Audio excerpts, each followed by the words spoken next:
नमस्कार, आप देख रहे हैं इंडिया लाइव टुडे 24 न्यूज। तो चलिए रुक करते हैं आज की प्रमुख और बड़ी खबर पर। लोकसभा के लिए बीजेपी ने बिछाई नई बिसात, नए चेहरों पर दांव, इन दो सांसदों के काटे टिकट, औरों के भी कटेंगे। लोकसभा चुनाव के लिए भाजपा ने नई बिसात बिछाई है, नए चेहरों पर दांव खेल रही है। एंटी इनकम्बेंसी से बचने के लिए मौजूदा दो सांसदों के टिकट काट दिए हैं, औरों के भी कटने के आसार हैं। टिकट कटने की आशंका से हिसार के सांसद पहले ही भाजपा छोड़ चुके हैं। लोकसभा चुनाव में हरियाणा की 10 सीटों को दोबारा से जीतने के लिए भाजपा ने नए सिरे से बिसात बिछा दिया है। एंटी इनकम्बेंसी को देखते हुए भाजपा ने नई रणनीति तैयार की है। मोदी लहर में पुराने चेहरों की बजाय भाजपा नए चेहरों को चुनावी मैदान में उतार रही है। भाजपा ने 3 दिग्गजों राव इंद्रजीत सिंह, कृष्णपाल गुर्जर और चौधरी धर्मवीर सिंह पर दोबारा से विश्वास जताया है, जबकि 2 मौजूदा सांसदों की टिकटें काट कर नए चेहरों पर दांव खेला है। इससे पहले हिसार में सांसद रहे बृजेंद्र सिंह पहले ही टिकट कटने के आभास से पार्टी छोड़ चुके हैं। शेष 4 सीटों पर अभी पेंच फंसा है। संभावना है कि इन 4 सीटों पर भी भाजपा नए मोहरों की तलाश कर रही है।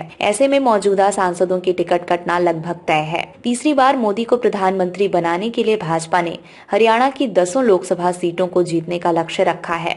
इसके लिए प्रदेश सरकार के साथ साथ हाईकमान ने भी पूरी ताकत झोंकी हुई है। हरियाणा को लेकर भाजपा हाईकमान कितना गंभीर है, इसका अंदाजा इसी बात से लगाया जा सकता है कि खुद मुख्यमंत्री मनोहर लाल को मैदान में उतार दिया है। इससे भाजपा ने साफ संकेत दिए हैं कि मनोहर लाल अब केंद्र की राजनीति करेंगे। इसी प्रकार कांग्रेस के प्रदेशाध्यक्ष रहे और सिरसा से सांसद रह चुके अशोक तंवर पर भी बड़ा दांव खेला है।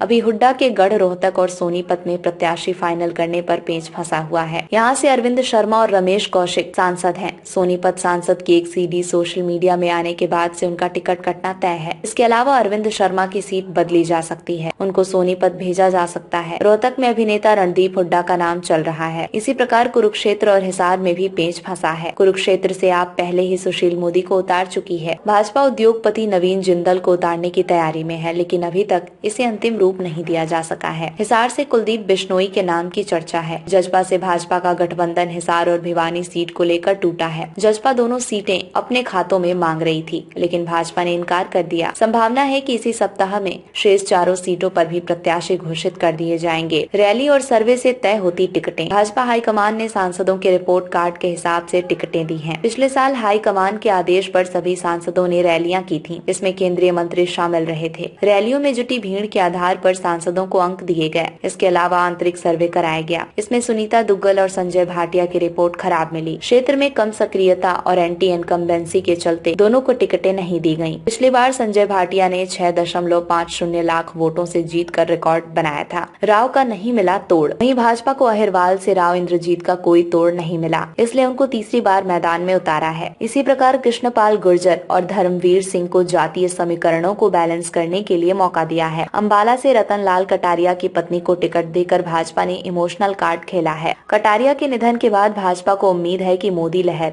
और सहानुभूति के तौर पर वोट मिल सकते हैं। खबरों में अब तक के लिए बस इतना ही।